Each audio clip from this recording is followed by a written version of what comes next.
me. I like that. When I was young, I had 2 pair of leaves. Besides that, the pinstripes and the gray. The one I wore on Mondays and Wednesdays. While niggas flirt, I'm sewing tigers on my shirt and alligators. You wanna see the inside? I see you later. Here come the drama. Oh, that's that nigga with the fake. Wow, why you punch me in my face? Stay in your place, play your position. Here come my intuition. Go in this nigga pocket, rob him while his friends watch it, and hoes clock it. Here comes respect. His crew's your crew, or they might be next. Look at they man, big man, they never try, so we roll with them. I stole with them, I mean loyalty. Niggas bought me milks at lunch. The milks with chocolate, the cookies, butter crunch, 88.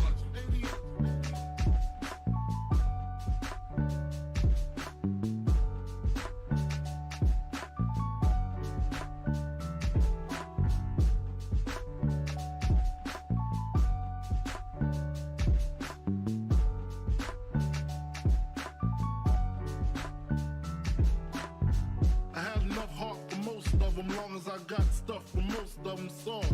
Even when I was wrong, I got my point across. They depicted me the boss. Of course, my orange box cutter make the world go round. Plus I'm fucking bitches ain't my homegirls now. Start stacking, dabbled in crack, gun packing. Nickname Medina, made the scenes, took my Ninas. From gym class to English, pass off for global. The only nigga with a mobile. Can't you see like total? Getting larger in waist and taste. Ain't no telling where this felon is heading. Just in case, keep a shell at the tip of your melon. Clear the space. Your brain was a terrible thing to waste.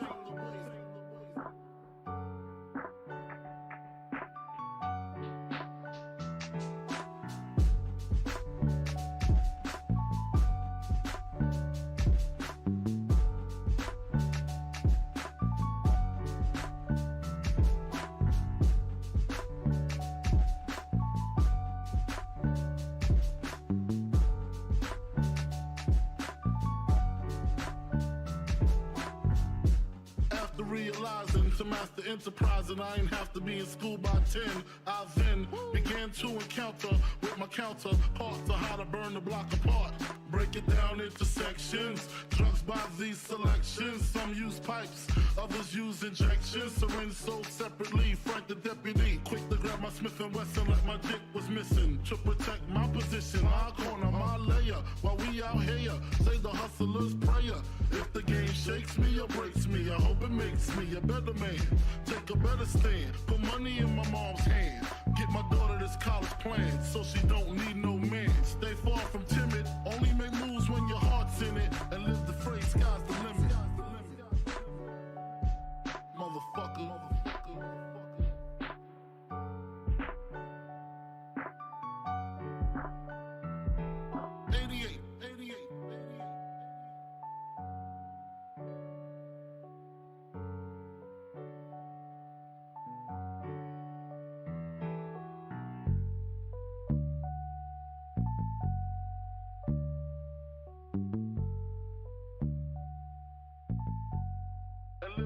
Sky's the limit.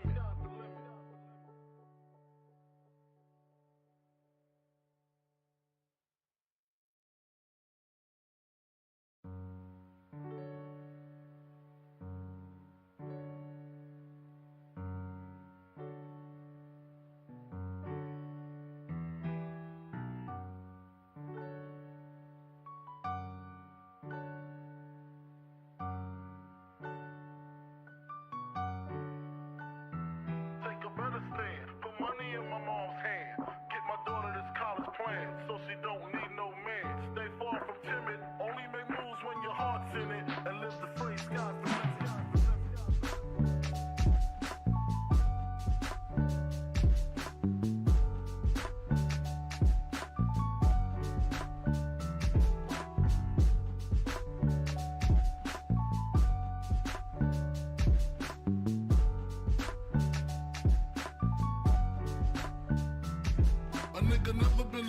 just me.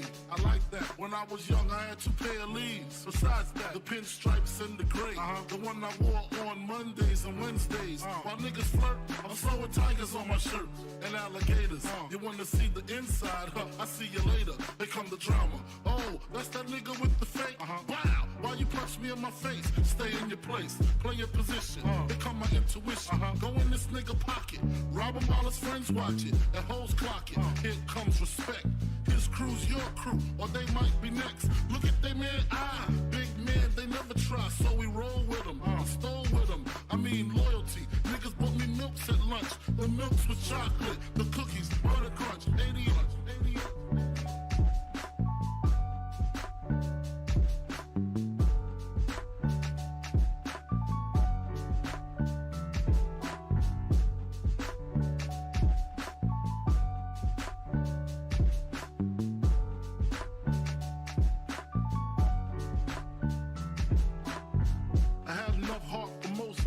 long as I got stuff for most of them soft.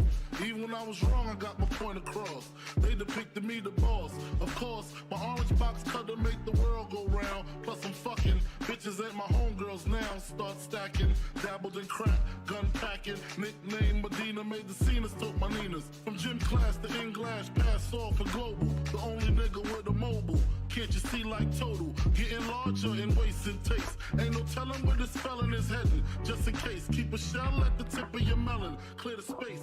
Your brain was a terrible thing to waste.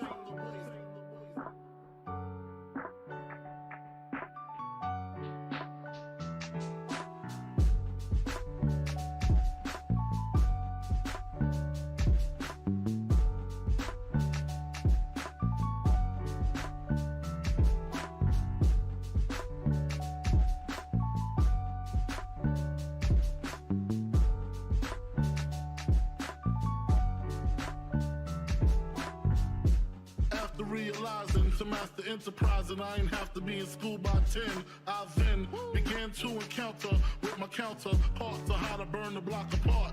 Break it down into sections. Drugs by these selections. Some use pipes, others use injections. Syringe sold separately. Frank the deputy, quick to grab my Smith & Wesson like my dick was missing. To protect my position, my corner, my layer. While we out here, say the hustler's prayer. If the game shakes me or breaks me, I hope it makes me a better man. Take a better stand. Put money in my mom's. All right, here we are. What is going on, guys? What is going on? What's up, guys? All right. Yeah, we're here. We finally made it to episode 99, the last of its era. That's crazy, dog. Yeah. Next week, man, we got episode 100. Fuck. That's crazy. Craziness. But what is going on, guys? I seen we had Logan in our other chat, so I'm going to say what's up to him because I know he's here now. But we got Durante in the chat, and we got our boy Eric in the chat as well. How's it going, man? Durante says, what's up? How's life, my brothers? Pretty good, man. Pretty good. We got this big weekend ahead of us. Some great wrestling this weekend, man. And tonight as well, we got a live Rampage, so should be dope. Yeah, man. Life is good, bro. Life is good. What about you? Literally, man. What about you? Oh, shit. How is life, Sir K? Life's good, man. Life's good. Just been chilling out, going to work, doing random shit. We got Rampage tonight, the Batman tomorrow, and then Sunday, we got Revolution. Big weekend, man. Big weekend. Other than that, man, I'm just chilling, man. I'm just chilling. Hell yeah, bro. Hell yeah. What else? Shout out to TK. Man has made his mistakes, but he's really trying his ass off to give us what we want. I appreciate that, unlike some other fucking retards we know. Exactly. 100%, bro. We're gonna go deep dive into this. I'm sure both of us have a lot to say. He says I need a link to that song, bro. I keep telling you I'm gonna get you the link. I'm gonna get you the link, bro. Whenever I get it, I'll DM it to you on either Twitter or Instagram, one of the two. But I got you, bro. I probably have to find it myself. I know I have it in my computer, but I will get you the YouTube link, bro. I promise. He says, Eric says Cody going to ROH as head booker. Yeah, bro. Like I said, we got a lot to talk about for that ROH shit.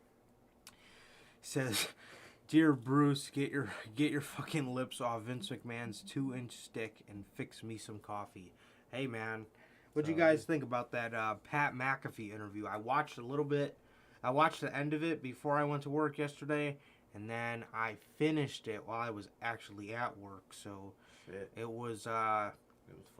It was weird. I mean, there were aspects of it that were pretty cool, seeing Vince McMahon be a human. Yeah. But whenever he talks about the WWE product and he talks about listening to his talent and listening to the audience, I hate when they do that, bro. Yeah. And I hate when they do that. Stephanie McMahon did that on an interview a couple years ago, back in like 2016. She was talking about how their number one priority is to listen to their audience. Stop lying. And then Pat McAfee was telling him, like, yeah, you know, is it good that you don't sometimes listen to the audience because sometimes they don't know what they want? It's like, dude, people constantly tell you what they want. And then there were some underlying things. I guess we could just talk about this now since fucking Vince, since this isn't in the news or anything. But Vince was like, oh, yeah, you know, I don't listen to the fans on the internet at all because they can be a little bit harsh. And then he was talking about, and then simultaneously he said in the Thunderdome era, the only way of listening to the fans was through social media. But then later on in the interview, he says he doesn't listen to the fans on social media. Exactly. So you're just lying. That's why that is exactly what we said about the Thunderdome shit, bro. We said exactly then that the reason the Thunderdome was so bad is because WWE can put whatever they want on and make themselves believe that it's great. Exactly. And it sucks. That's what they did, man. Yeah, that's exactly what they did. Shit was terrible. But yeah, it was atrocious, bro. It was atrocious. Was. And then he referred to all the released talent as dead weight. That's fucked. That's real fucked. I didn't catch that part. I'm sure I didn't watch all of it. I'm sure there was somewhere in the middle I missed, but ridiculous, bro, ridiculous. And then yeah, he said what the fuck did he say? Oh, he said that he said that being referred to as a WWE wrestler is or as WWE superstar is way better than being referred to as a professional wrestler. What? And he even said himself his dad would be rolling in his grave if he figured out what he was doing with the business. Oh, 100%. You know it. 100%. Yeah, I didn't catch that part where he called all them dead weight. That's so fucked up, man. That's fucked, man. That's so fucked up. What an asshole. Literally. But yeah, he said in there that all the talent play the blame game and they just blame him for all their shortcomings. And then he said what else? He said they play the blame game, and he says he doesn't care about being an asshole or being known as an asshole, but it's like he doesn't care about it, but wouldn't you think you would still, try to, like, if you're just known as if you're just always put in the asshole position, I get it. But you continuously go out there and show everybody that you are an asshole, and not that you are thought of as an asshole. Like, no, not everybody thinks of you as an asshole just to be a dick. You are actually an asshole. You're just an asshole. It's just how it is. It's not like, as much as we think he is an asshole, because he is. Johnny Ace is sometimes put in the asshole position just because he has to be the one that releases the people. Exactly. Is he an asshole? Probably. But is he in an asshole position? 100%.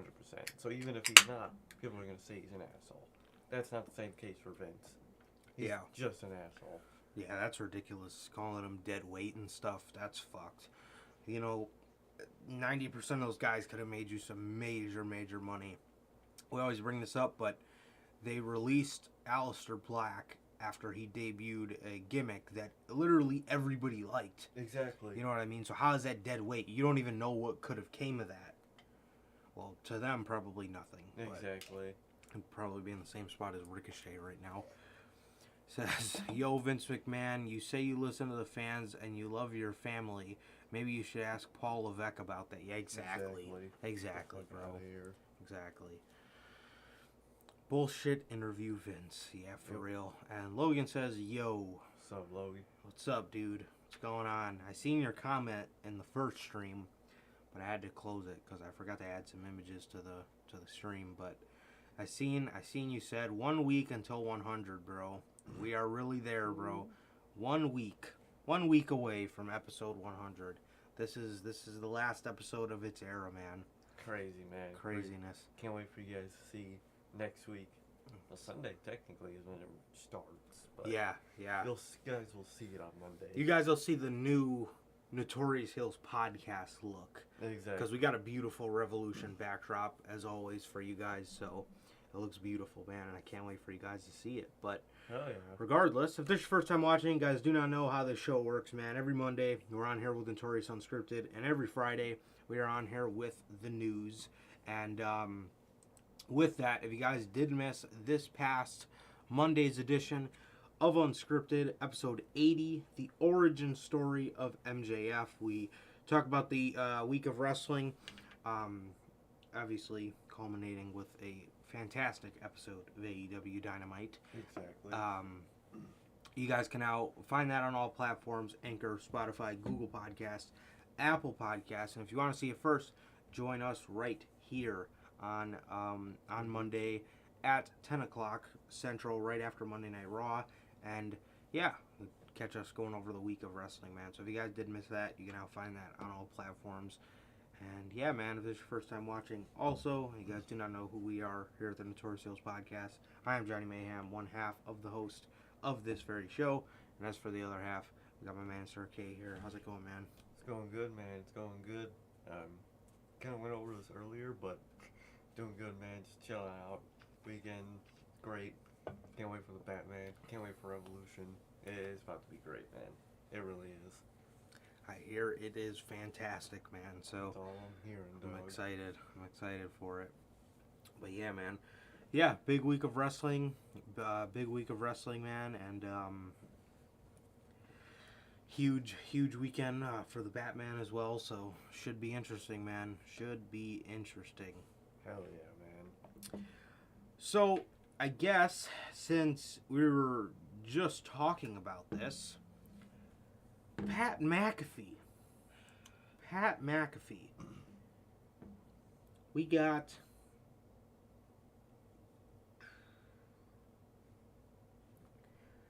Vince McMahon revealed on the Pat McAfee show that Pat McAfee will be having a match at WrestleMania and that he will be finding him an opponent.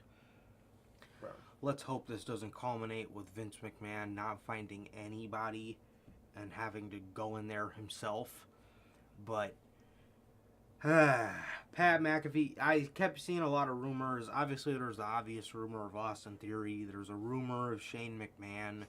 There is now a rumor I keep hearing of Corey Graves. I hear that one, yeah. Getting in the ring with Pat McAfee, commentator versus commentator.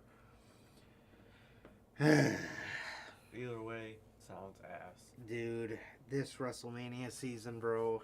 So bad. What happened to the days of WWE, trying their absolute hardest for WrestleMania season, bro? Genuinely, man, just trying their absolute hardest to get pay-per-view buys or whatever the case may be, or just get people interested in the show. Man. They are literally just putting people on this card as, as fucking filler because they have 2 nights. They have 2 nights of a show, and I don't know if they think Pat McAfee's gonna fucking sell it out, or I don't know. I don't know what they think. Bro, I genuinely don't know, man. But my God, dude, my God. I've heard they're having a hard time filling this stadium out. And I'm telling you right now, man, this is not a way to. This isn't gonna get you any fucking tickets here. I don't know who's gonna, come out the woodwork to buy some WrestleMania tickets to see Pat McAfee versus Corey Graves. Exactly. I don't know, man. What happened to the days? I tell you, bro. What the hell happened to them? Literally, man. Fuck. Doesn't make any sense, man. Pat McAfee having a match. That just sounds bad. Remember his match with Adam Cole? Yeah. God. Mm. That god-awful feud. See, I was watching this YouTube video the other day. And it was, fuck, man, I can't remember the name of the guy who posted it, but it was, I think it was a YouTuber called JTE. And he was talking about, it's a video called The Day WrestleMania Died.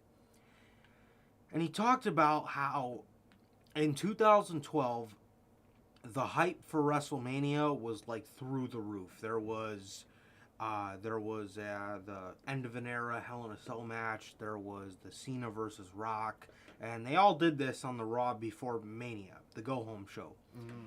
And there was literally an immense amount of hype. Like I remember like being a kid, and I remember me and my dad were just like sitting around the TV, and I remember my dad telling me like, man, they're hyping this WrestleMania up to be one of the best ever. Mm-hmm. And the hype was huge, bro. The hype was fucking huge, I tell you. If anybody was watching in 2012, I'm sure you guys know as well, but I remember that hype being through the roof, man.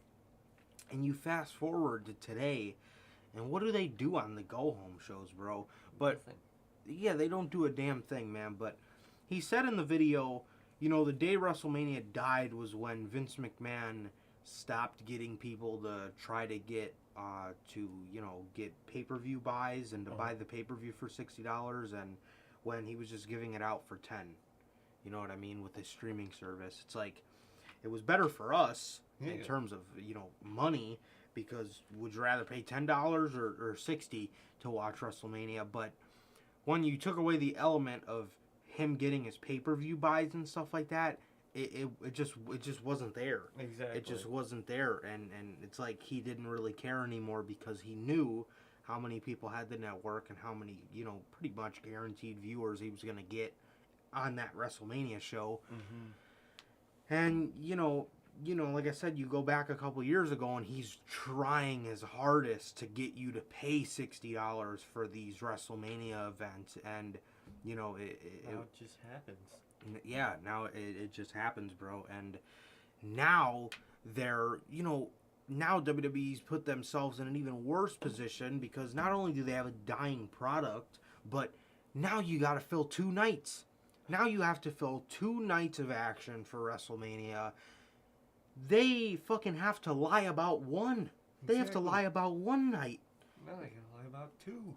And this 2-night system would have worked so well when back in 2017, 2018, 2019, they finally implemented when there's no one on the fucking show. But what do they do in those years? They have 10-hour-long WrestleManias. Exactly. When they could have had 2 4.5-hour manias. Amazing. And now they have to fill 2 manias because there's nobody. There's literally nobody there. Come on. Yeah, and with that, this isn't even in the news, but I've had this article saved. Night 1 of WrestleMania has sold 47,000 tickets. And Night 2 has sold 50,000 tickets. Bro. If Stone Cold and Cody Rhodes are coming, they need to come soon to sell more tickets. WrestleMania 32 in the same building had over 101,000 fans in one night. Exactly.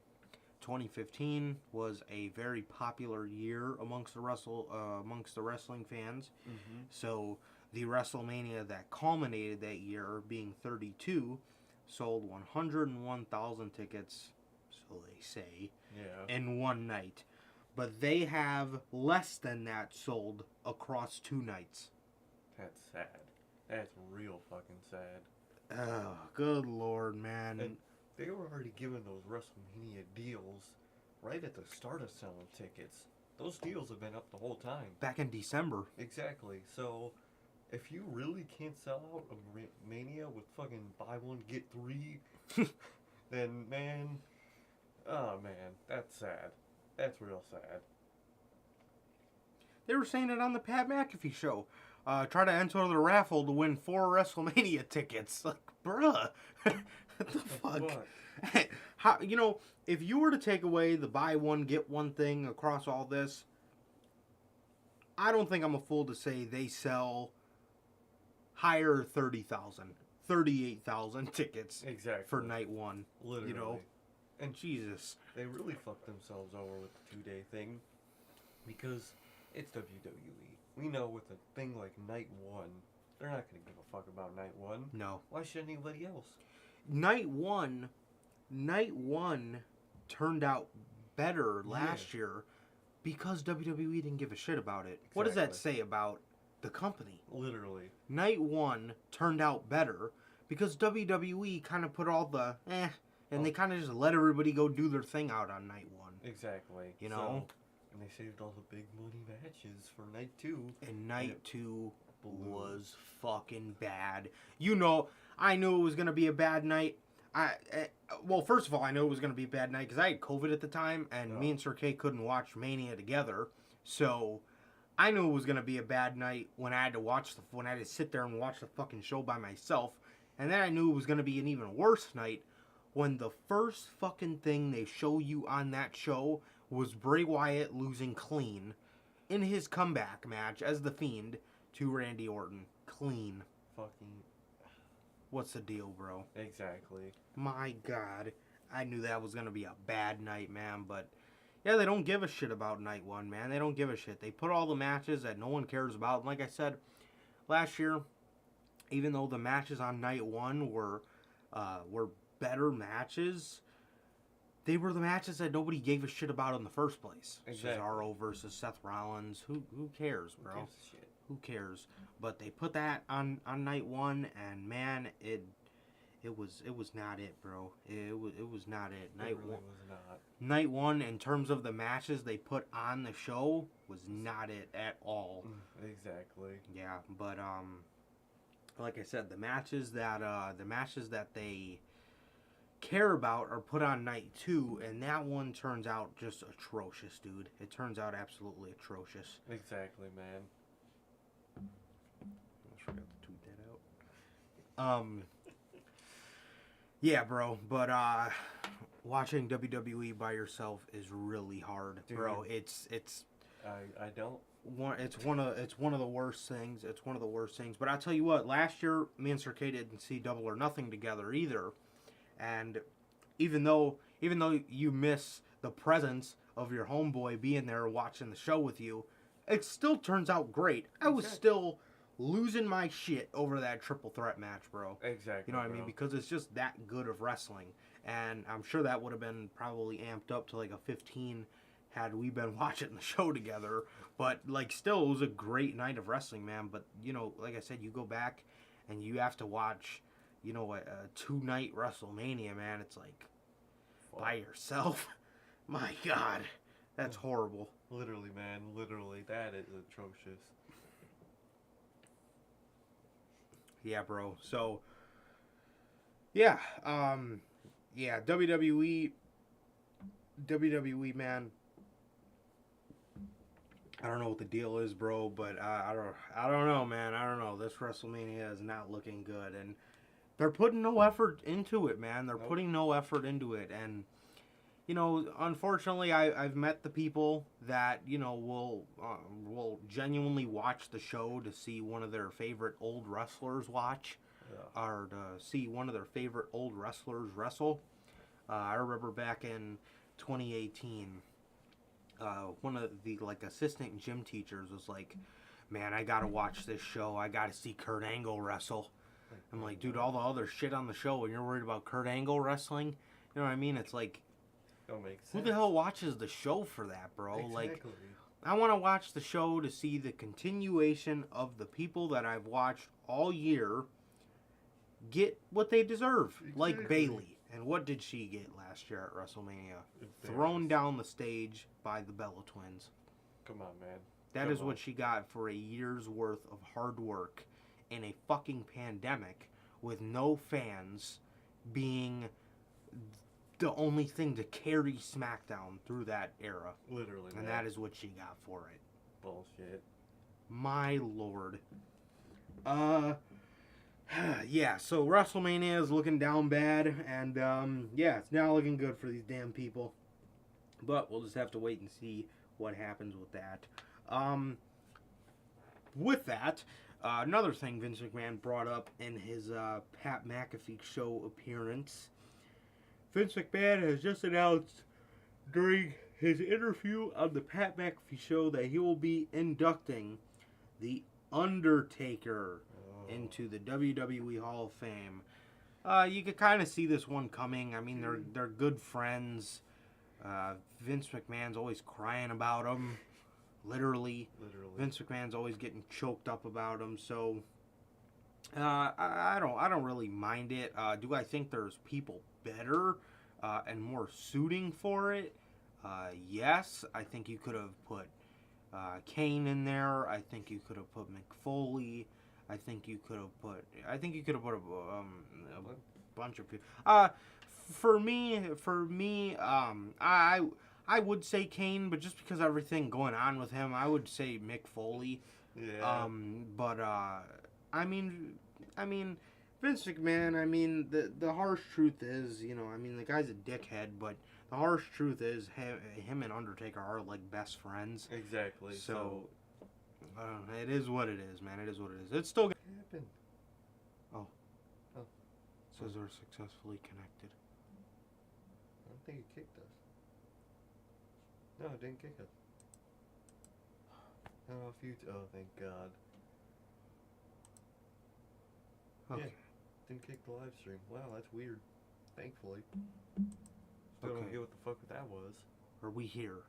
Are we moving? Are we Yeah, live? Yep. Oh my God. Jesus. The fella twins. Fuck the fella twins. It was so good for me, at least. Whew. Ladies and gentlemen, we just had a Wi-Fi skip.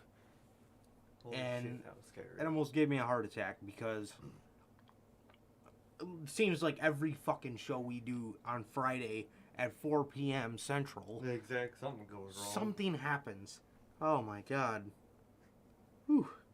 Fuck, man. Okay, God so damn. yeah, regardless, him and the Undertaker are very good friends. So I mean, it should be pretty interesting hearing Vince McMahon kind of talk about his career. I definitely don't want to hear him talk about anything else, Exactly. because he just seems to be incredibly annoying when he talks about anything else. And yeah, man. So Yeah, man. I always thought a good idea for Taker's Hall of Fame induction is, instead of just having one person, have a rotation of people. Have Vince, and have Mick Foley, then have Mr. Kane. I think that would be a good system for someone like The Undertaker. yeah, no doubt, man. And yeah, like I said, it should be interesting. But yeah, I think you need to have a lot of people. I think you need to have a lot of people. I think that would be very good for inducting Taker into the Hall of Fame, because it was more than just Vince that made him kind of what he is and stuff. So Exactly. yeah, man. Geck says Vince is listening. He's trying to sabotage you guys. Dude, I think he is, bro. It seems like it happens every fucking Friday, and it's really starting to get on my nerves. Literally, man.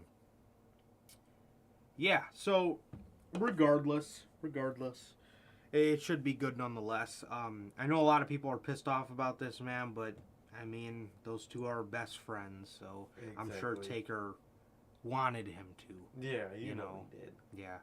Yeah, but like Sergey said, I can hope that we actually get like a revolving door of people. Like I said, Mick Foley and Kane are two that come to mind. When it comes to Undertaker, maybe a Shawn Michaels as well would be fantastic. Yeah, there's people like that. Triple H, well, he can't be seen on WWE TV, so I doubt that happening. But yeah, man. With that, this actually is just in. WWE have confirmed NXT Stand and Deliver for Saturday, April 2nd at 12 p.m. Central, 1 p.m. Eastern from the American Airlines Center in Dallas, Texas. That shit will be ass. Guess what I ain't watching? Stand and Deliver. We gonna be sleeping. Fucking right. We got a fucking long night of fucking WrestleMania. That's bad enough. Literally, let alone fucking add NXT 2.0 in there. Yeah, headlined by Braun Breaker versus Dolph Ziggler. What a fucking headlining match. Jesus. But look, man. This arena holds... This is where the Mavericks play. So this probably holds, if I were to have a rough guess, upwards of 20,000 people. Look, man, I don't see NXT 2.0 selling out a 20,000 seat venue. I just don't see it. Especially right before Mania and shit. Hell no, that bitch gonna be empty. Yeah, bro. The fact that they'll have to tarp off an NXT pay-per-view. That ain't right. That ain't right. Let's see. American...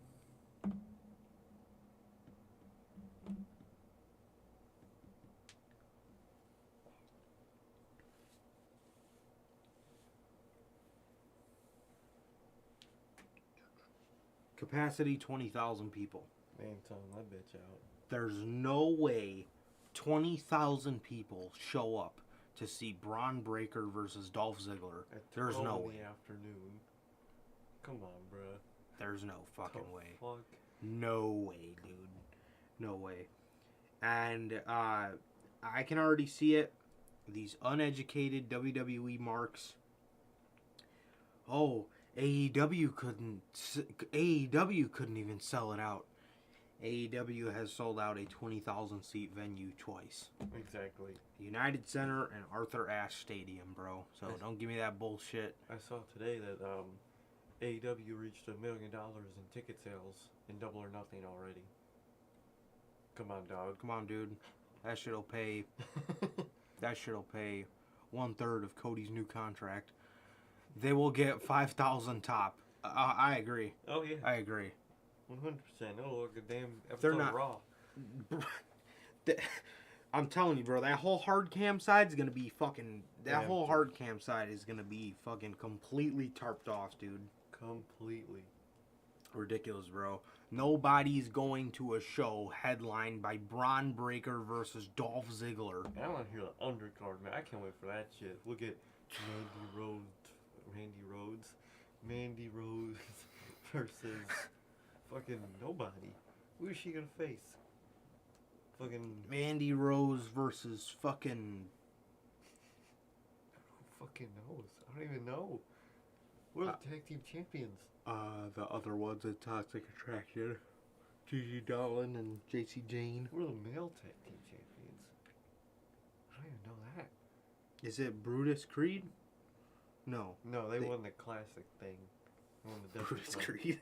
Just him? Just him? Fuck. Who? Oh, Imperium. Oh, yeah. My God. We get Gunther.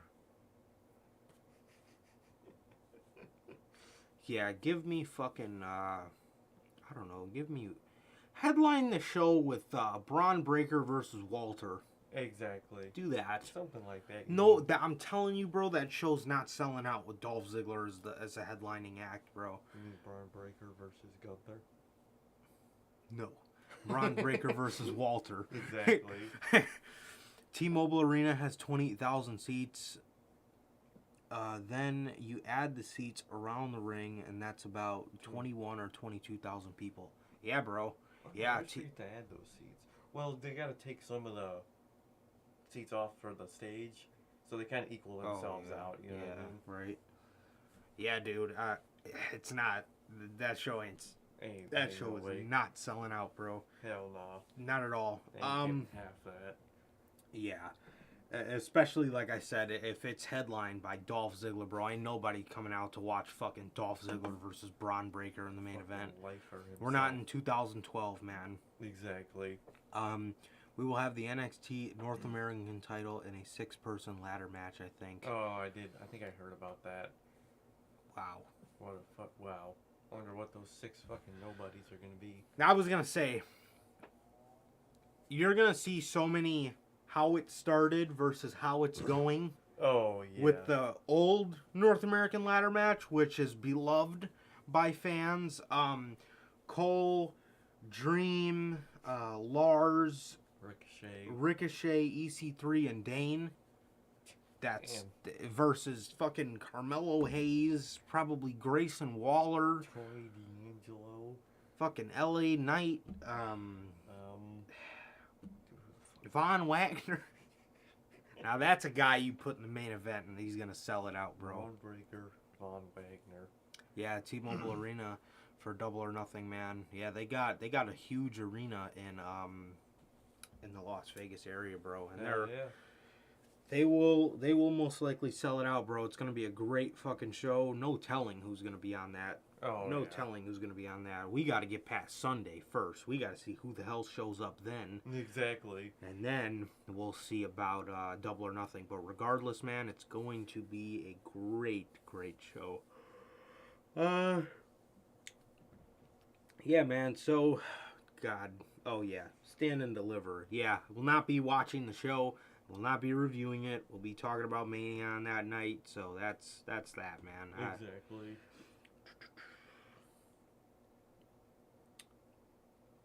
Guess we can talk about Ricochet. Ricochet getting a huge push on WWE SmackDown. Good fucking God. First of all, I want to know who the hell believes this. Literally. Ricochet. The push has likely already started. How? Really? News to me. Mike Johnson of PW Insider responded to reader questions about Ricochet's status in the company. Fans wanted to know why Ricochet was put over so heavily last week. It turns out WWE sees him as one of the top baby faces on SmackDown. We have some, he says, and I quote, we have some readers ask why Ricochet got such a big push last week. There's a very good explanation for that. Currently, he's slated as the number 2 singles babyface for the entire SmackDown brand internally, behind only Drew McIntyre. Okay. Before anyone asks, the New Day as well as Shinsuke Nakamura are all listed as a part of tag teams internally. End. Oh wait, no, not end quote. Where the hell is the end of the quote? Oh yeah, end quote. End quote there. It seems like Ricochet could be getting his sink or swim moment in WWE soon. There is no denying that he has what it takes to be a top player for any promotion. Now he will finally get his chance. With WrestleMania around the corner, there's no better time for a push to start. Ricochet will hope to take advantage of the increased exposure as much as he can. Time will tell if he can break through as a major star in WWE. Now there's another story. The extent of Ricochet's push in WWE is undecided. So he's not getting pushed? Like, bro, fucking Logan's comment. There's only 4 baby faces, and 2 of them aren't even on TV. Exactly. The fuck? You have Drew McIntyre, Ricochet. Who the fuck else is on that show? You know what, too? I said this yesterday, bro. But, you know, you got Ricochet as number 2. Who the fuck is number 1? First of all, I know. you can say Drew McIntyre. The guy has been stuck in a feud with Baron Corbin for the past 6 months. You think he's going to come out of this and immediately... Well, I'm sure he is, but you think it's going to make sense when he comes out of this and immediately jumps to Roman Reigns? No. How's that going to make any fucking sense? Exactly. This guy's been stuck in a feud with Baron Corbin for the past 6 months, and then he just gets out of it, and he is just a main event, back in the main event. The fuck? Doesn't make fucking sense, dog. Really does not. My God, Ricochet. bro. Fucking Ricochet is getting a push. I'll believe it when I fucking see it. Honestly, bro. What the hell is this dude going to be doing at Mania? Johnny Knoxville is getting the Intercontinental Championship match at WrestleMania. Exactly. Let that sink in. Logan said apparently he has a title match tonight for the Intercontinental title that he ain't winning. Does So much for a push. So we're going to see Ricochet versus Johnny Knoxville. Oh. Put the lotion in the basket, Von Wagner. I'm dead. He does talk like that. Von Wagner. Oh, Wagner. All right. A report came out last week that WWE is preparing Ricochet for a big push. Listen, when he's coming out dancing like that to his old theme song, he ain't getting a damn thing. Bro was fucking... I've never seen those dance moves in my fucking life, bro. I don't know what the hell he was doing. That shit looked terrible. It was like D-Lo came out in middle school fucking dance. It was said that a bright time is coming for him on the blue brand. While he might have momentum now, his start and stop. Get it? Momentum and star. Cody? Stardust. Momentum. We all know. Anyway. That's horrible. His stop and start pushes are nothing new in Vince McMahon's company. The report that Ricochet is in line for a big push, these reports have surfaced in the past and nothing has really came of them. Circumstances seem to be repeating themselves. A tenured member of the creative team told us, Ricochet is having a good week this week. He has a big IC title match on SmackDown this week. That is a good spot for him on the road to WrestleMania. Yeah, not if he fucking loses. Exactly. And then he goes back to do what? Nothing. Face fucking Ridge Holland at WrestleMania? Whoa. Come on now. That being said, we've been down this road before. Let's see if it lasts. Ricochet is often spoken about within the fan base as a man who Tony Khan could push to the moon, but Vince McMahon keeps him in catering. We'll have to see what's next for him, but the one and only has support backstage. Sadly, the only real support that matters is Vince McMahon. Damn. So the extent of Ricochet's push is he has an IC title match this week, and that is as far as it goes. Whether he wins it or not, we'll just have to wait and see. But apparently that counts as a push nowadays. seriously, bro, but if Johnny Knoxville is going to be at WrestleMania, unfortunately, he will be getting the Intercontinental Championship match and not a man like Ricochet. Yep. This guy is going to be stuck in WWE for as long as he wants, really. At any point, he had the chance to leave a couple years ago, signed a 5-year deal. I don't get it. What's it gonna take for this guy, man? Nothing. I think he's gonna love this company forever. I think he's a lifer. I think he's a real next lifer. Ricochet. Yeah, unless they release this man, he probably will be in this company forever. Exactly. That is the harsh truth. Poor Ricochet.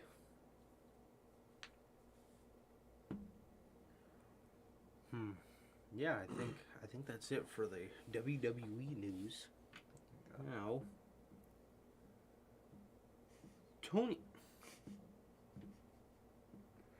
Tony Khan has revealed on the Revolution media call that he is open to Cesaro joining AEW. Noting that he likes him a lot and he has a lot of respect for him as a professional wrestler. I guess this kind of goes hand in hand with the story we're going to talk about next. But first, I got to ask you, bro. Do you want Cesaro in AEW? And if so, what in the fucking world do you have this man do? Dude, that's a tough-ass question. Because at this point, I'd put him in ROH. I don't think he's... I don't want to say ready or nothing. He's not ready for the big leagues. Let's face it.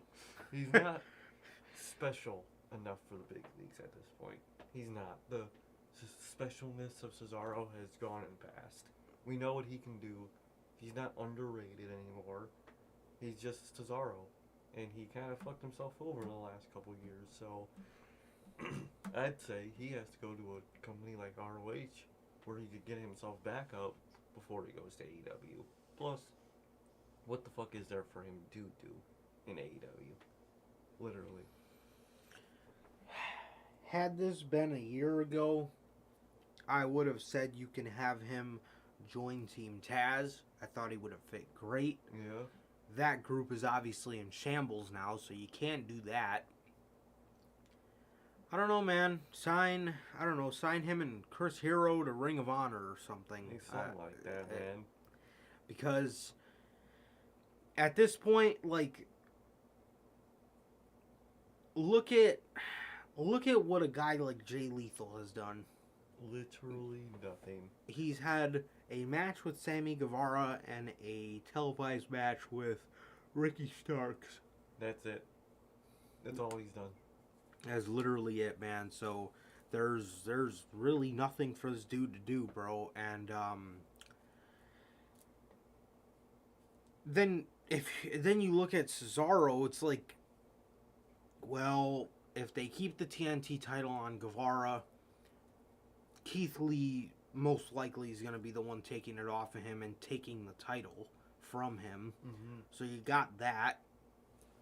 And God, I just don't know, bro. I just don't know. I think he could be one of the major guys in a Tony Khan led Ring of Honor. Yeah. But as far as him coming to AEW, man, I don't know. Chat, let us know, bro.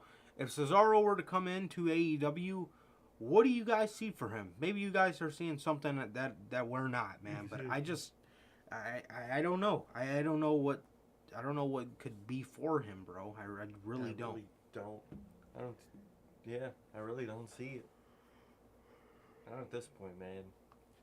Yeah, absolutely, man. And with that,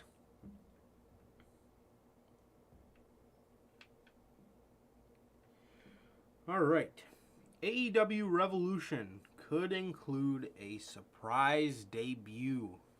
Who could that be? Dave Meltzer discussed the possibility of surprises at the upcoming Revolution pay-per-view on the latest Wrestling Observer Radio.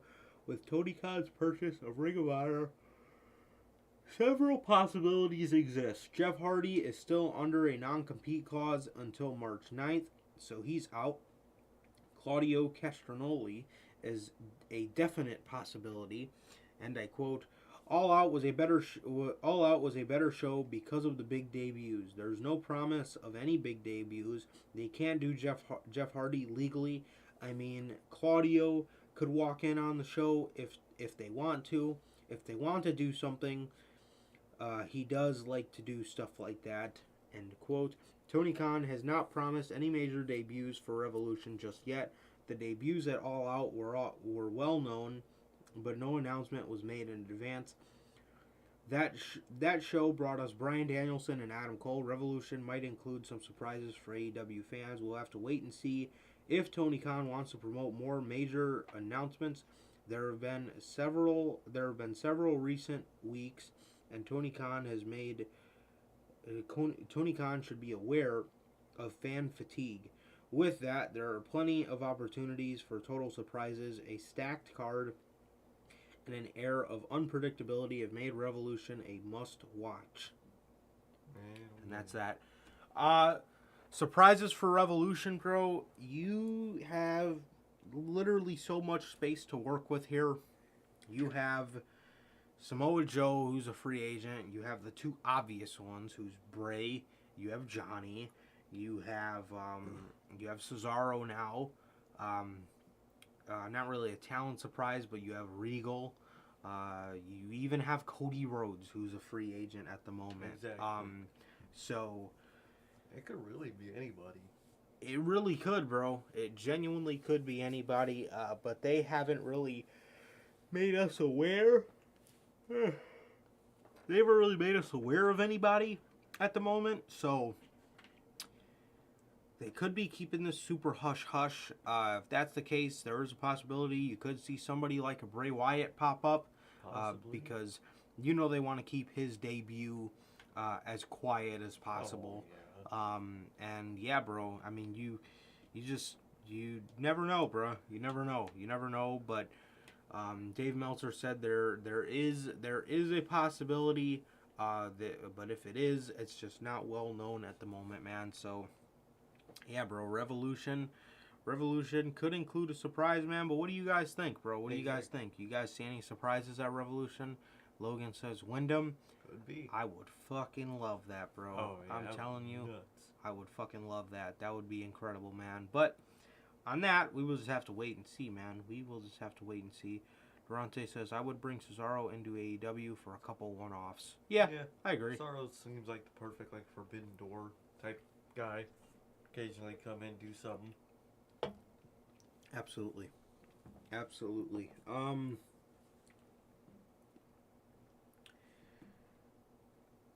Speaking of Cody Rhodes,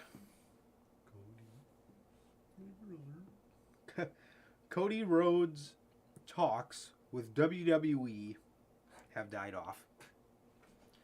Well, that was short-lived. All these people.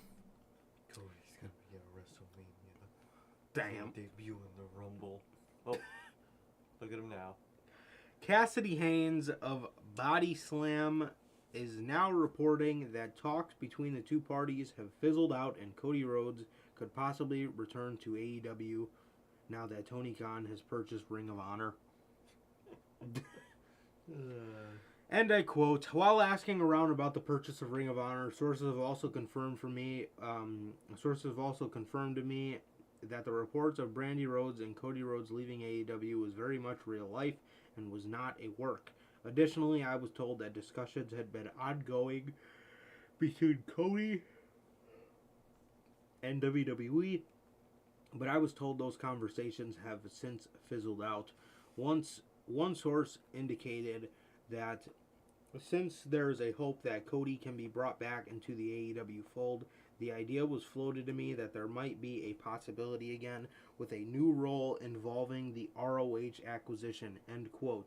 AEW President and CEO Tony Khan said Wednesday, March 2nd, that he tried his best to retain Rhodes and thought at one point that he would succeed in keeping him with the company.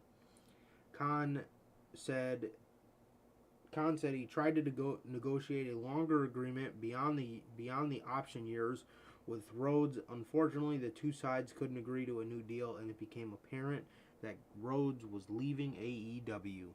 Man, oh man. Yeah, man, it looks,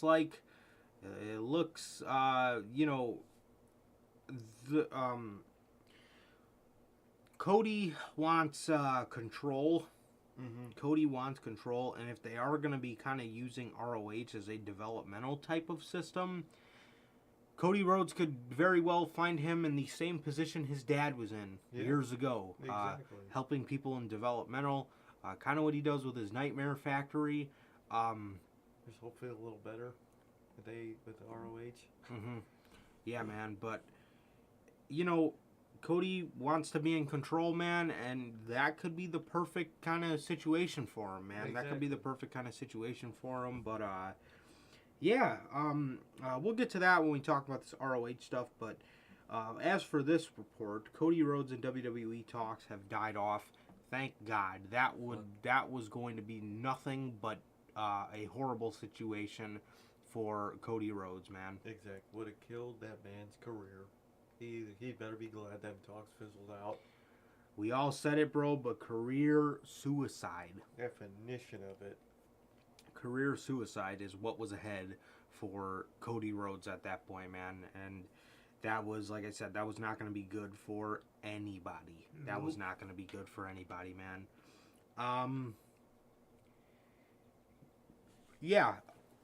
As for him going back to AEW, that's the right call, or Ring of Honor type thing. That's the right call for a guy like Cody, man. Exactly.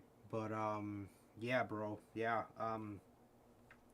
He better be glad, because that was going to be nothing but horrible. And then also, they have stopped making mention of him. Yeah, they stopped the Cody references.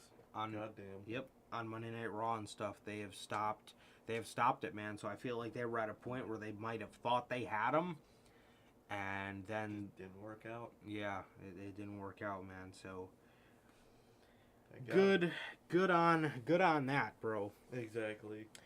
Next, man, the AEW Trios division. Ugh. I keep fucking yawning. Telling you, bro. The AEW Trios division, man. We need it. Yes, we need it 110%, bro. 110%. Tony Khan revealed during the AEW Revolution media call that he'd be more interested in debuting Trios titles once Kenny Omega returns. Oh. Why? No.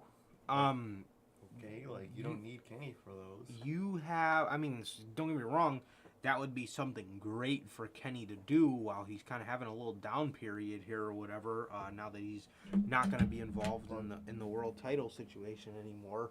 But got it. Yep. It's a fucking disaster. Sorry, guys. Sir K has dropped his phone. And I dropped the camera. Alright. Fuck. My bad, guys. All good. Alright, and I quote. It's something there's a lot of interest in. I've seen that. We have a lot of great trios here. I'm very interested in it. I'll be 100% honest. This is the most blunt answer I can give. I'm much more receptive to doing it when Kenny Omega is back because I think that is going to happen. When Omega I'm much more receptive to doing it when Omega is back because I think that is going to happen. Okay. When Kenny Omega is back, the trios divisions is that much stronger. We could do a great tournament now and have a great trios division. We could make it much stronger, and then I have so much respect for him, and he was such a great champion for us that we could have by far the best trios divisions that anybody could put together in how strong our roster is and how many trios are already together and have experience working together. I would love for Kenny Omega to be a part of it. Okay, so he kind of judging off that quote, he kind of wants to, I guess, pay the respects to Omega for working injured for damn near a year and letting him be maybe even the inaugural trios champions with the Bucks or whatever, but and maybe it was really Kenny's like vision for that trios division that he doesn't want to do without him being there yet. And that would kind of make sense for Kenny and Adam Cole. Yeah, exactly. You know, I would have them make it to the finals. I wouldn't have Kenny be the inaugural. No. You know what I mean? I would probably do the Undisputed. I probably would. The Paragon. But yeah, bro. Most definitely, man. I think that's the best way to do it. Yeah. Either if it's not them, if anything, goes south, the House of Black, I think, is another good one. It'd be a perfect one. But yeah, they literally have so many trios, dude. They got, the Hardy Family Office won't be a thing then, thank God. Fucking God. Dark Order, House of Black, Best Friends, Paragon, the Elite, Undisputed. You had the Nightmare Family. I don't know. Cody, Lee Johnson, and Brock Anderson. That was my inaugural champions. Death Triangle. Triangle. You got literally so many. Yeah. There's way more that I'm just not thinking of, but you have so many. Mm-hmm. You do some amazing shit, man. But I think that quote, on the surface, it sounded like he wanted for Kenny to just be there. But I think it's because Kenny would be the main driving force behind it backstage, and he doesn't want to do without him. Mm-hmm. So. Yeah, so... And I know Kenny Omega wanted to come back in February. Obviously, it's March, so it seems like that got pushed back a little. I think he'll be back. I think he will be back by summer. I think so. So, with that, I do think, I've said this before, I do think at All Out, we see the finals to the Trios tournament. I think so. And I think it would be very cool to see how far we came in a year when Adam Cole debuted with them. And then I think it'd be awesome to have Kenny, the Bucks, versus the Paragon of the Undisputed Era. So, yeah, I think that would be pretty cool, man. I think that'd be pretty cool. So, yeah, man, it looks like he's, waiting for Omega, whether it was his vision, which seems like it kind of is, or like I said, whether this is something that Kenny, whether this is something that he kind of wants to pay respects towards Omega with for working injured as the AEW World Champion for a year. Exactly. So whatever the case is, he's waiting on Omega, and I'm all for it. 100%, man. They could start it now, but, I mean, he has a good reason as to why he kind of doesn't. Exactly. He's waiting for Kenny. All right, man. As for the final story, before we get to the Revolution predictions, Tony Khan buys out Ring of Honor. This Wednesday on Dynamite, he was standing in the ring, screaming the entire time, and it all culminated with him saying that this morning he has finalized a deal and he is the new owner of Ring of Honor. Damn, he bro. posted this statement. I cut it up a little bit so you guys can read it, so I can read it as well, but... yeah, man. Tony Khan announces agreement to acquire Ring of Honor, video library, brand assets, intellectual property from independent professional wrestling's most prestigious promotion, purchased under new partnership with Tony Khan. March 2nd, 2022. Moments ago on AEW Dynamite live on TBS, it was announced that Tony Khan has agreed to acquire the assets of Ring of Honor Wrestling Entertainment, LLC, from the Sinclair Broadcast Group, including the promotion's extensive video library dating back to, 2002, brand assets, intellectual property, production equipment, and more.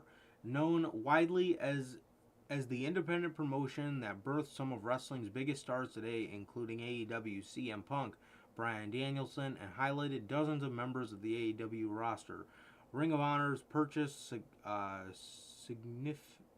signifies a new chapter in AEW and a new chapter in the future of professional wrestling, as AEW's meteoric rise continues to draw the youngest skewing wrestling audience on television. Ring of Honor's influence on modern professional wrestling is etched permanently in the history books, and this acquisition ensures that its legacy will be kept alive and treated with the utmost respect, said Tony Khan, CEO of AEW, Chief Football Strategy Officer of the Jacksonville Jaguars, and the GM Sporting Director of Fulham FC.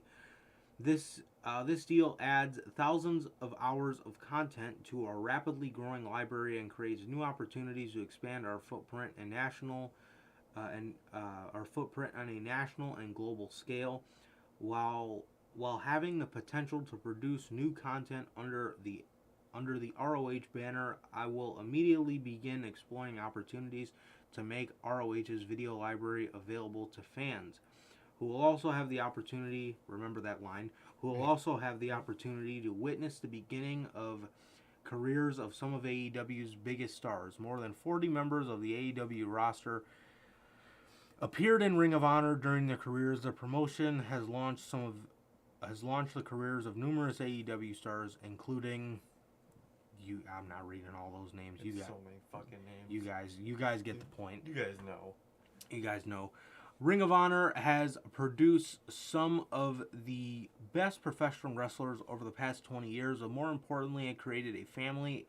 I will forever be grateful for everyone in the ROH family who has worked tirelessly in the past 2 decades to take ROH to levels previously unimagined, said Joe Koff, the chief operating officer of Ring of Honor Wrestling. Tony Khan has the utmost appreciation and respect for Ring of Honor. I'm truly excited to see how the legacy continues. The acquisition will be completed through an entity that is wholly owned by Tony Khan. Further details about the extent acquisition will be announced in the coming weeks. Man, oh man. And we're back. Yeah, dude. So that was a statement he put out afterwards. And there was a couple tweets I saved. This is from H. Jenkins of Ringside News. We have been told that ROH Supercard of Honor is still taking place. TV tapings too. We were also told the TV is working out a deal, not Sinclair. There is no deal right now, but the tapings will be held, and it's believed that it will be on TNT or really any Turner channel. A couple other Turner channels. I wonder, what day are they on every week? I have no clue. Whatever day they are on, I would move it to Thursday. Yeah, There's no wrestling on Thursday. Thursday's the best day. Yeah, for sure. Isn't it a shame that we could possibly be talking about Ring of Honor on fucking Mondays instead of SmackDown? Man, I would love to be able to do that. And soon, by the end of the year, we could be talking about ROH and AEW mostly exclusively for the most part. That's what I have this feeling, bro. Telling you, man, this company's driving me away. They really are. They really are. Really, on Cartoon Network? I never knew that. Really? Maybe they could put it on there. They could put Raw on there. Disney XD Monday Night Raw. No, so TNT and TBS are the main ones. They have True TV, but you're not putting a wrestling show on True TV. Yeah, I could see TBS taking it.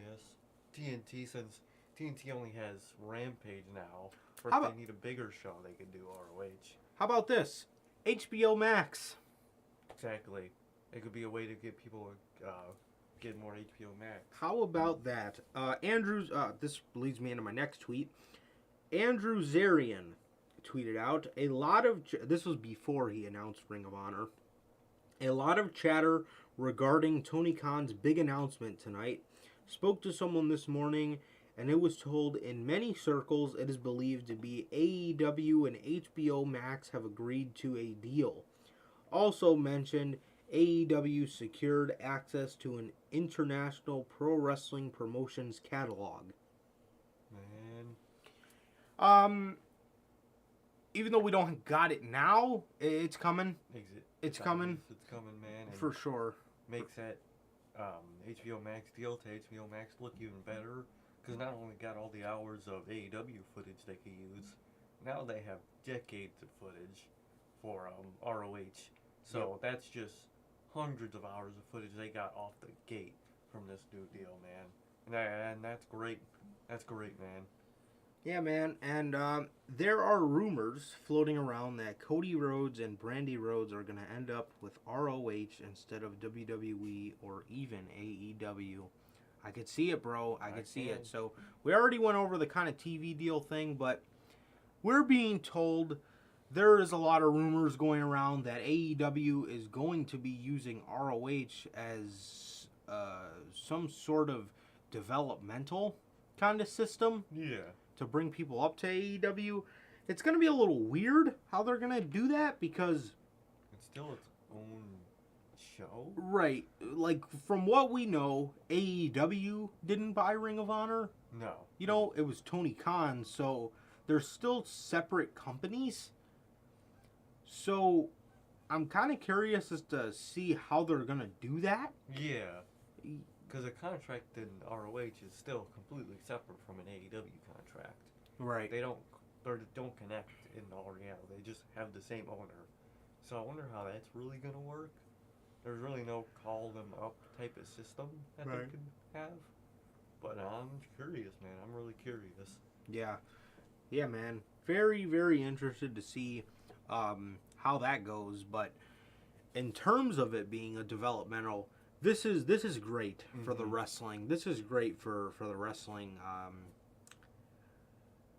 the wrestling world, man. I mean, you know, Ring of Honor, the past couple of years, they kind of boxed themselves in. They didn't really work with anybody. They kind of refused to work with people, and in the end, it kind of bit them in the ass because, you know, they just didn't have the star power on that show to carry them to genuinely compete with an AEW, man. They just didn't have it. And you know, now you are putting this with a Tony Khan you know, production in AEW. You're making them, you know, sister companies, so it's going to be very good for ROH. You know, you're going to get to see a lot of people in AEW over there, and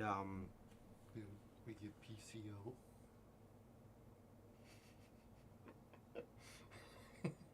Can't fucking wait, man. I don't want to fucking see that bastard ever again. My fucking TV, bro. His old ass, bruh. God, he's atrocious. Keep him on Impact. I know they're doing like an ROH invasion. Oh, bruh. Fucking keep doing that. Literally. Yeah, man, but this is gonna be great, man. I said this to Sir K yesterday when we were in the car, bro. I love the Acclaimed, but they look like shit on Dynamite right now. All they do is lose. All they do is fucking lose, man. They lost to Sting that one week. Max Caster just got obliterated by Wardlow the other week. Anthony Bowens is losing to Orange Cassidy. Cause you got fucking Max Caster gets cursed by Danhausen. Bro, kill me, they man. look like shit. Meanwhile, a couple weeks ago, they were the #1 ranked tag team in AEW. And here we are, and they look like shit. This is... See... In a sense, I kind of wish AEW had bought ROH because you can almost use that not really as a developmental, but you know, a SmackDown. See, I would still use Dark as your developmental, but see, the thing is with Dark, you're putting people that don't really get to reach Rampage and SmackDown on there. So with Dark, you can actually use that for the people that aren't really ready for an ROH, and they're definitely not ready for a Dynamite, but like I said, they're still really not ready for ROH, so you want to get them a little more practice, and Dark is so filled with 3-minute matches, you can further extend what you're doing with people. I need a good, like a Nick Wayne, that dude they just signed. You could put him on Dark, and instead of giving him a 2-minute match that really does nothing for him, you could give him a longer match on Dark, and then you could give him, you know, a little bit of promo time afterwards, and you can get him more development as opposed to coming out there, having a 2-minute match on Dark, and then leaving. Exactly. You know what I mean? But ROH, you know, as far as like using it as a developmental, I think, you know, what would be great for them is kind of using that as a SmackDown type of show, because you know, with the, like I said, you have guys like the Acclaimed that you could send over there. There are so many singles guys in AEW that are not doing anything. You can put them on there, and I think it would be great. You look at a guy like Starks. You look at a guy like Lethal. Exactly. You look at even bigger AEW names. Imagine how dope Pac would be being ROH World Champion and then having a feud with the AEW World Champion. That shit could be dope. And then this also opens the door for a Survivor Series type of show, and the one thing that comes great with them being you know, kind of sister companies is they're separate companies. So the competitiveness is still there. It could be still real at Yeah, its core. it's still there essentially, man, because they're separate companies. And yeah, like Sir K said, man, like even like your bigger tag teams, like your teams that aren't really doing nothing, like the Lucha Bros, Exactly. or like a Pac can, you know, go down there and really do some great stuff, man. And It's just how it is. It's just a great system that they could use, man. Yeah. It really is. yeah, and you know, if they treat it well enough, it's not going to be looked at as a developmental territory in the slightest. Or we looked at it like how NXT would look at it, just another great brand. Mm-hmm. Like, Yep. And with AEW, that could be a really good system. Having essentially two brands that have a real competitiveness because they technically are separate companies. That's perfect. Exactly, bro. Exactly. And with that, I know Jonathan Gresham is the ROH champ.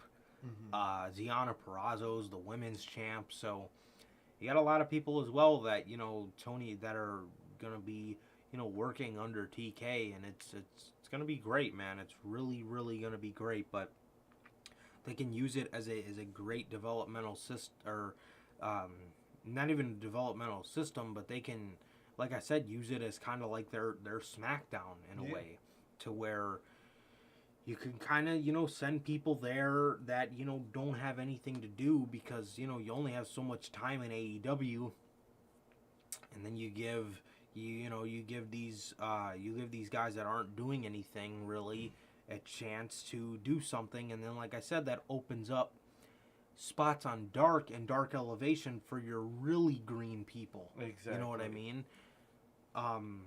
But yeah, because you know how, like, main stars, like, when they just kind of want to go have an exhibition match type of thing, they go on Dark. You know what I mean? And then it takes spots away from the motherfuckers that are, like, green and need Dark. But, you know, they can, you know, go to ROH and, you know, mix it up if they're not doing anything for a couple months and come right back. And you'll have your revolving door of talent, and it'll be great. Exactly, man. Exactly. Yeah, and then this also gives TK a great opportunity to build a team. Yeah. Build a team of people, that he trusts to run another show of his. Hence where Cody Rhodes comes in. Hence where William Regal comes in. Those are two guys that have been floating around a lot lately. And Cody Rhodes and William Regal sort of being like the Vince McMahon and Bruce Pritchard of ROH is money. It's perfect. Yeah, it's perfect, man. Cody, this is what Cody wants. He wants to be in control. He wants to have a show that's, you know, his style, which is fine because clearly TK has kind of sided with the style that the Bucks and Omega kind of, you know, swing towards. But with Cody having his own space, he could do what he wants and what his vision sees. And with a guy like William Regal with that, William Regal got the experience from NXT in its prime. You know how much he could bring to an ROH? A lot. He has a lot to offer. And then there's also a couple other names that are floating around as well, like Samoa Joe. Exactly. You know what I mean? There's I've kept seeing his name float around a lot too, and it's that's very well, you know, another guy that that can do great things. He's kind of helped people backstage and stuff like that, but Joe's a name I kind of really don't know about because I genuinely feel like he just wants to get back in the ring as soon as he can. Exactly. But yeah, man, it's... And another dude, no matter our opinions on him, Road Dogg, he's had a lot of experience doing that type of shit. Yeah. He could be a good one. There's just a lot of people they could use, bro. Lots and lots of people. Yes, absolutely. There's a lot, man. A lot, so... Yeah, this does nothing but good things, bro. This does nothing but good things. We're going to get to see a kind of revamp of ROH, and, you know, a lot of these AEW guys that aren't doing anything are going to get the chance to have another space. To have, another space to work and to kind of do their own thing, which is what a lot of them need. And like I said, there's a lot of... The roster's so bloated, it's, you know, it's kind of... It can at times it can kind of be too good for their own it could be too big for their own good. So it gives a chance for Lance Archer to go actually win something. Oh my God, the guy could be the fucking pure champion or whatever it's called, from Josh Alexander, and Josh Alexander was just on Dark too. Was he? Yep. He was just on Dark, so... fuck, man. That's another trio they got. The North and, I guess, Scorpio Sky. Unless you break them up and do the North. You could do the North. Whenever their NXT contract's up, they still got a... Oh, wait, no. Trey Miguel was Impact, right? Yes. Oh, okay, never mind. MSK. Fucking A. They got a lot of people in there, man. Yeah. They got a lot of people in there. Yeah, absolutely. This chair is falling apart. You guys see this shit? Golly, I gotta fuck too. Damn, we gotta fix that shit later. That shit ain't right. That shit is... I went to fucking do this. I felt the whole back move. Like, what the fuck? Yeah, man. So yeah, it does. It does nothing but great things, man. I know developmental is the word that's being kind of thrown around a lot now, but I would personally like to see this as kind of like a SmackDown. Yeah. I think it would be great, and I think that, like I said, that would open up Dark and Elevation, which are the shows that are really meant to be your kind of developmental type shows. It gives them the opportunity to actually be that. Exactly. You know, instead of, you know, just kind of giving opportunities to other big names, you know what I mean? Those shows are meant for the smaller names, and that's what they should be. You know? Exactly. So, yeah, man. But yeah, it does nothing but great shit for AEW and for ROH, bro, and for the fans. Exactly, because now we have another thing to watch, man. That isn't fucking WWE. Yep, bro. And now we could possibly have an excuse to not watch WWE at a lot of times. So. Yeah, man, beautiful. Because I know a lot of our fans are AEW guys, just like us. Exactly. Just like us. Even though I got a bone to pick with a lot of some of these AEW fans at the moment, a lot of you guys that watch us watch AEW, and a lot of you guys are, you know, pro AEW guys. So just like we are, man, and, you know, like Sir K said, we've talked about this a lot, man, but the more we watch these shows and the more this company just, you know, constantly drives us away, the only time you might see us talking about WWE is, Big Four. For the Big Four, because I just don't know about doing Survivor Series this year, bro. I don't know about doing Money in the Bank this year. Do we even do that as its own entity this year? I would do Money in the Bank over Survivor Series. Yeah. Because Survivor Series, there's... But who's going to be in that fucking match? Dude, there's literally nobody. You can't even put Cesaro in that match anymore. You can have Ricochet, Rick Boogs, fucking Shinsuke, Otis, Montez Ford. Bro, that shit sounds ass. Well, the difference between Money in the Bank and Survivor Series, though, is at least Money in the Bank kind of gives you a glimpse, you a glimpse onto who they kind of have in mind for the world title. God, who's going to win the women's? Nobody. Becky. Probably Becky. Oh, Bayley. I would have Bayley. 100% I would have Bayley. Do fucking Bayley, dude. And this is just going to show, imagine if Chris Jericho got the rights to Money in the Bank. Oh my God, imagine dude. Between the two companies, ROH, AEW, imagine that Money in the Bank where you could go to any other companies and cash that fucking briefcase in. That would be an awesome system between two companies like that. MJF, Pac, Keith Adam Lee, Cole. Adam Cole. Fucking A, man. So many good people that could win that thing. Damn. Bryan Danielson would be a great one. Yeah, bro. Yeah, man, but I don't know. I really don't know about Survivor Series this year. I don't blame you, bro. That shit was ass, bro. That shit was ass. Yeah, that was not okay. It's quite literally a sleeper. Yeah, that was fucking horrible.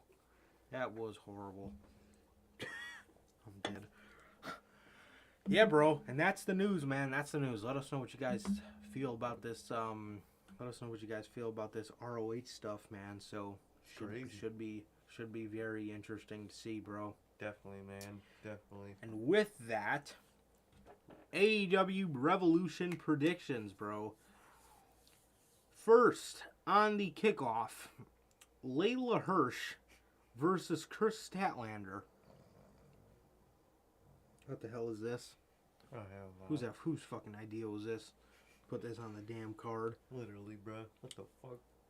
This is on the buy-in.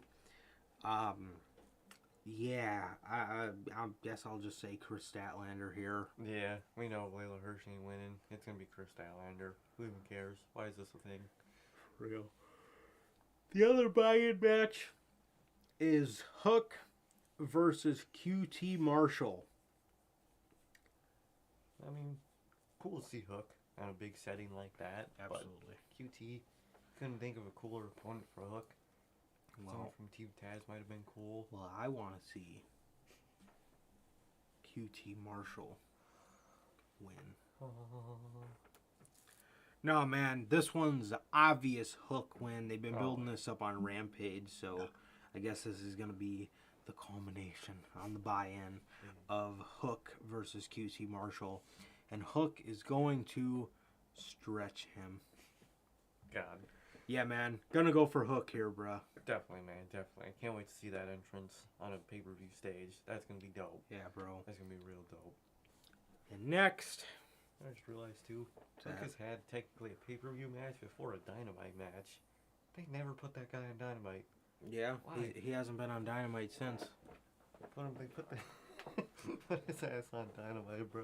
God damn, that shit is fuck, man. I tell you. Yeah, man, but, yeah.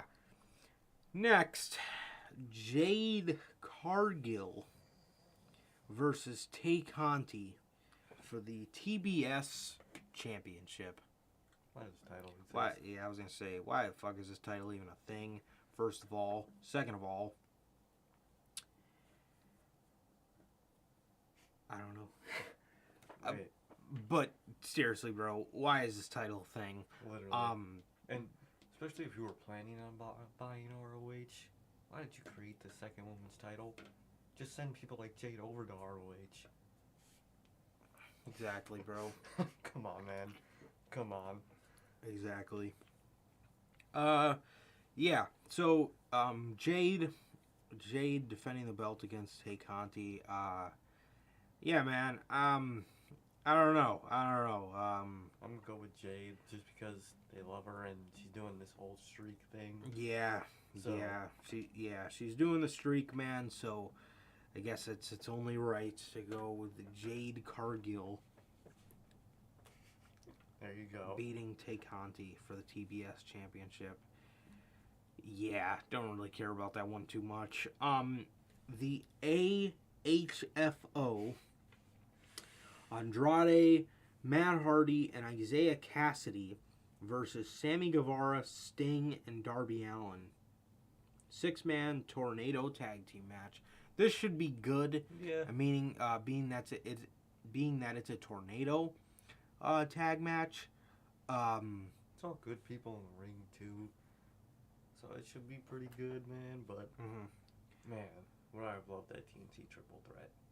Bro, we got that tonight. We got that shit tonight, man. But God, I just wanted to see that on I just wanted to see that on Revolution, bro. I thought it would have been great.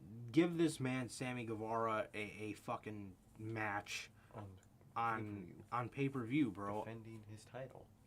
What the fuck? Every other champion, if Jade Cargill gets to defend her championship on pay-per-view, why the hell does Sammy Guevara not get to? Exactly, bro. Exactly. Doesn't make any sense, bro. It doesn't make any sense. But yeah, I see Sammy, Sting, and Darby taking this one, bro. Oh yeah, the AEHFL will definitely have its implosion on the pay-per-view, and that'll be the inciting thing for Jeff to come in. Yeah, for sure.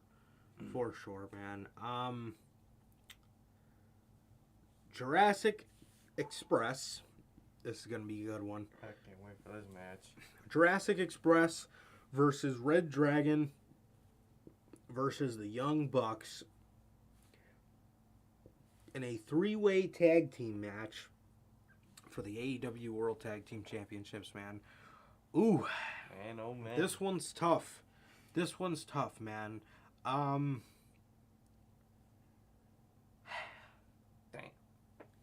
I feel like I can kind of see Red Dragon taking this, bro. I really can, bro. I think it's gonna be them. I think they're gonna fuck over the Young Bucks again somehow and win the titles, man.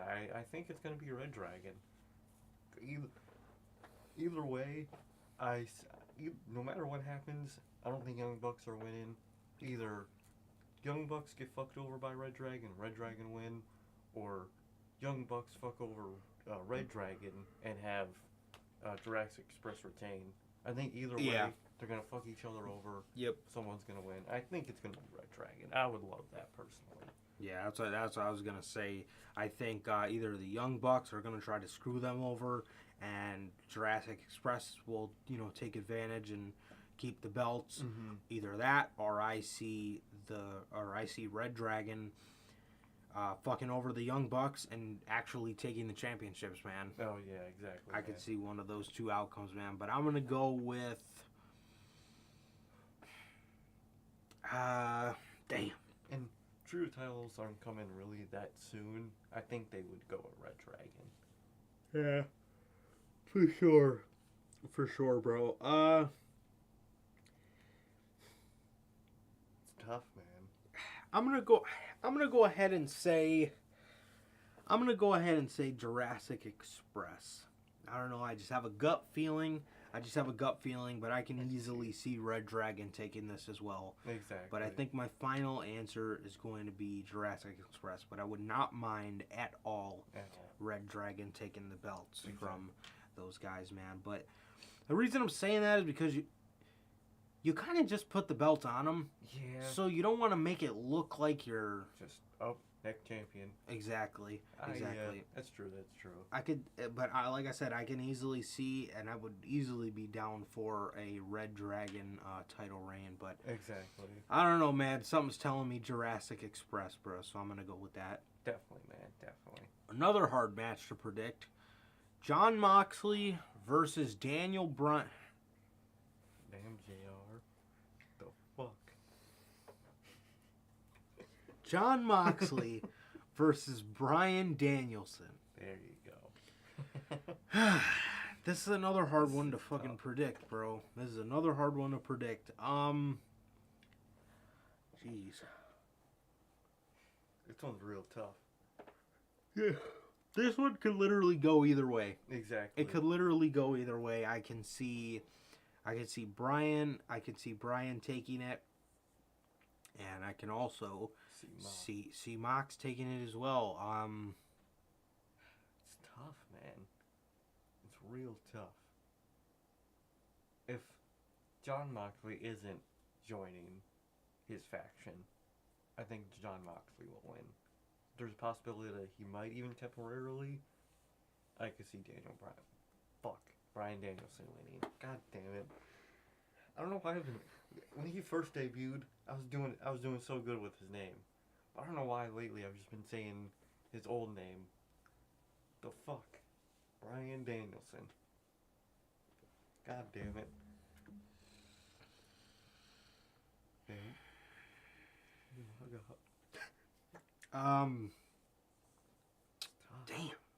real tough. Yeah, I really don't know for this one, bro. I really really don't. No matter what, I would not put money on any of these on this match because I feel like it could go either way. Yeah. Yeah, like you said, if Mox wins, I don't really see him joining the group, or I could see Brian kind of following his lead and letting him kind of lead it. But if Brian wins, I can see. If Brian wins, I can see Mox kind of joining the group for a little bit, man. But fuck, I just don't know, man. I don't know. This one's gonna have to be a random prediction for me, man. Yeah, man. What I'm feeling in my gut right now is Jon Moxley. Same. So I'm gonna say Mox. I'm gonna say Jon Moxley, bro. But this can seriously go either way. Exactly, it really can. Anybody can win this match. Mm-hmm. Yeah, for sure, bro. The next one, Chris Jericho versus Eddie Kingston. This match can only go one way. This match is going one way. This has to go to Eddie Kingston, bro. Exactly, bro. And on Dynamite, Chris Jericho fist bumped LAX like they were cool again. Mm-hmm. And I think it's a sign that LAX are going to fuck him over. I think that's what it's saying. It better. It fucking better. Because when that happened, I said they better be fucking him over, because if he's telling one of these feel-good comeback storylines and they're all going to be brothers again... I'm going to hate it. Everyone's going to hate it. Everybody wants that group to break up. Break the fucking group up, man. Break the group up. And after all that, why would they just go up to him and fist bump him without saying a word? Kind of weird. Exactly. So, Eddie Kingston needs to win, bro. And I want to see a full Jericho heel turn where he just lashes out on everybody. Yeah. Implodes his whole group except for Hager. Yeah. Because there's really nothing for Hager to do. I would keep Hager with Jericho. And yeah, you got to go Eddie Kingston here. You have to. You literally have to. The face of the Revolution ladder match for a future AEW TNT Championship match. Keith Lee versus Orange Cassidy versus Powerhouse Hobbs versus Ricky Starks versus Wardlow versus either Christian Cage or Ethan Page. We will find this out tonight on Rampage. So, whether it's Christian or Ethan Page, none of those two are winning. This is between two guys, man. Yep. This is between Keith Lee and this is between Wardlow. Yep, 100%, man, and it's tough.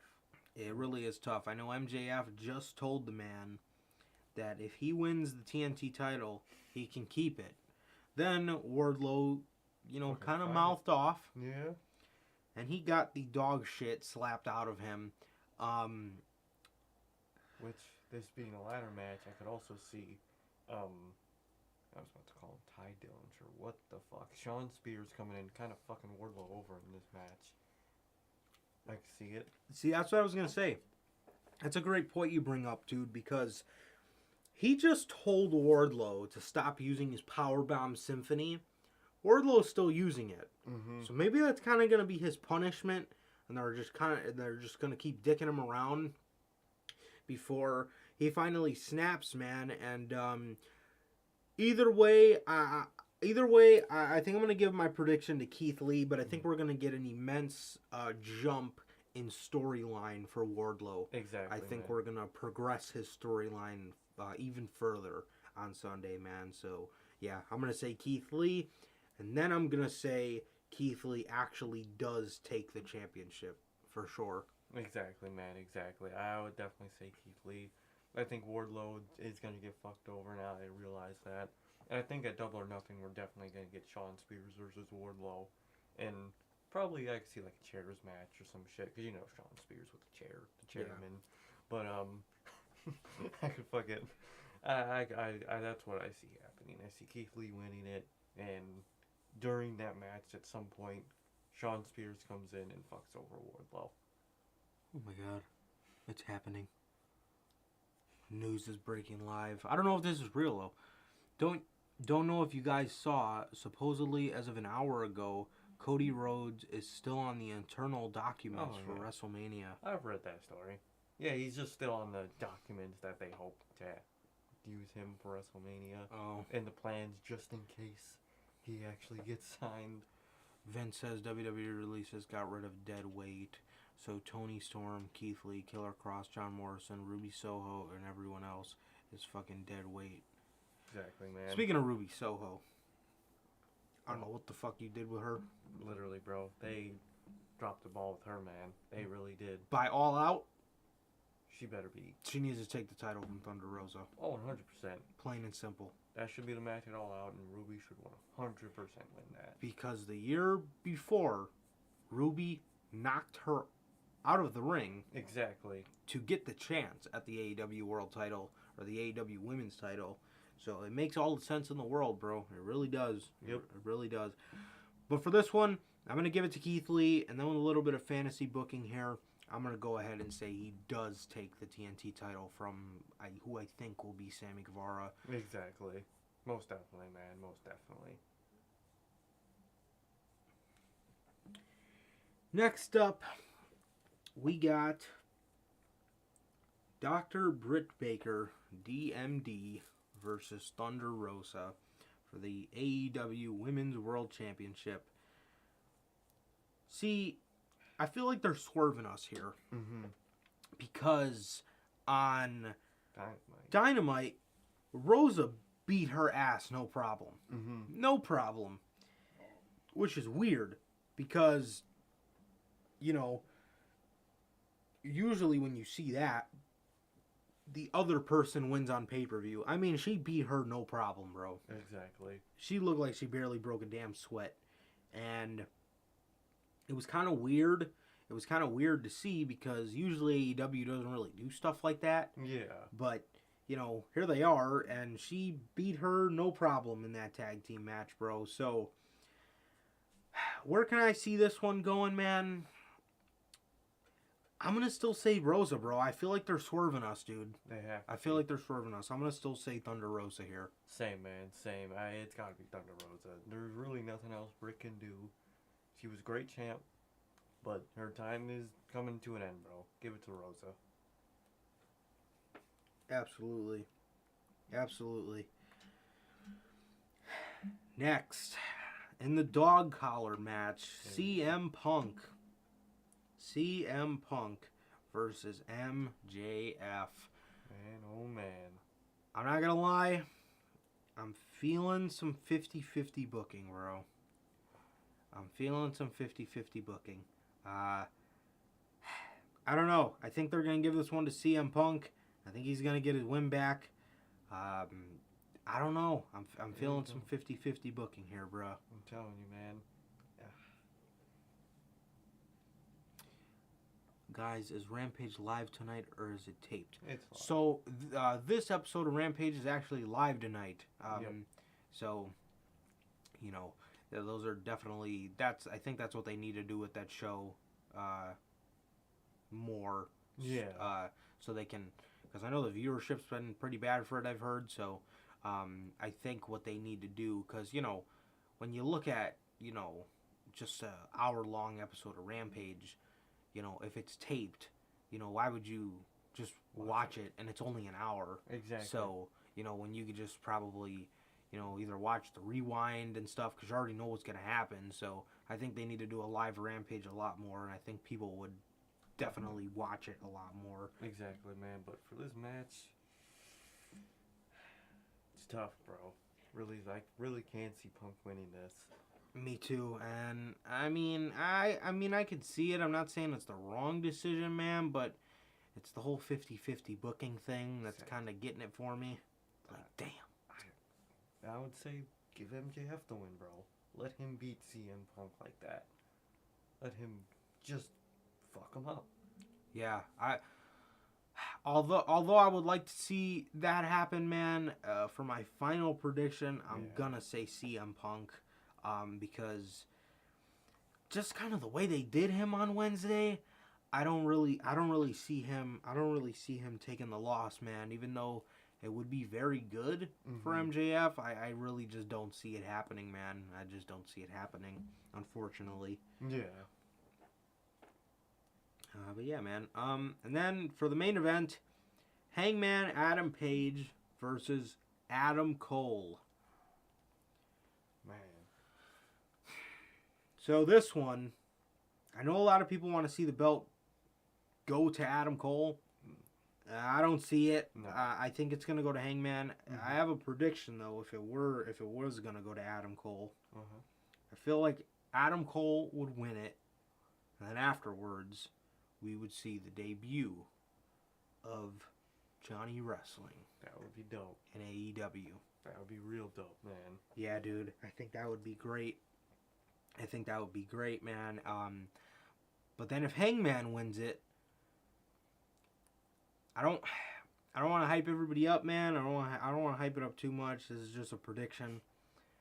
If Hangman wins, I feel like there's a possibility we could see the extremely hush-hush debut of Wyndham, bro. That would be dope. That would be really dope, man. But I think no matter what, I'm going to say Hangman wins, bro. Yeah. I think so. He's going to keep the title, Adam Cole. Not yet. Definitely one day, but not yet. I think he has more of faction-related shit he has to do. Late 2023, early 2024 -ish, Exactly. I could see. I would say definitely, man. Definitely. But I'm going to give my prediction to Hangman Adam Page. Yeah, man. Yeah, for sure. I'm going to give it to Hangman as well. And then I guess for the final predictions, is there anybody you're giving a prediction that you think will show up? There's a lot. Yeah, there is. I could see Wyndham. I could definitely see Johnny. I think he's the most likely one. But I'm going to say Johnny because I'm going to just say Johnny. What about you? I'm going to say Wyndham until he debuts. So, Wyndham is going to be at the show. He's going to be at the show, man. I'm going to keep saying that until this fucking guy debuts. But, yeah, Wyndham, I think one of the, if he really is coming in, I think one of the obvious ones is Cesaro. Yeah. If they are bringing him in, they're definitely bringing him in Sunday. Yeah. But like I said, man, you got a lot of free agents, but I'm going to predict Wyndham until this man debuts. So, exactly. yeah, bro, that's what I'm going to say. And that looks like it'll be it, bro. That looks like it'll be it for this edition of news, man. Looks like it's going to be it for this edition of news. Oh, yeah, That being said, looks like we got no new chat. So, yeah, man. With that, it has been always, damn, we've been on for 2 hours. It does not feel like it. Does not feel like it. With that being said, man, this is, Jesus, what am I doing?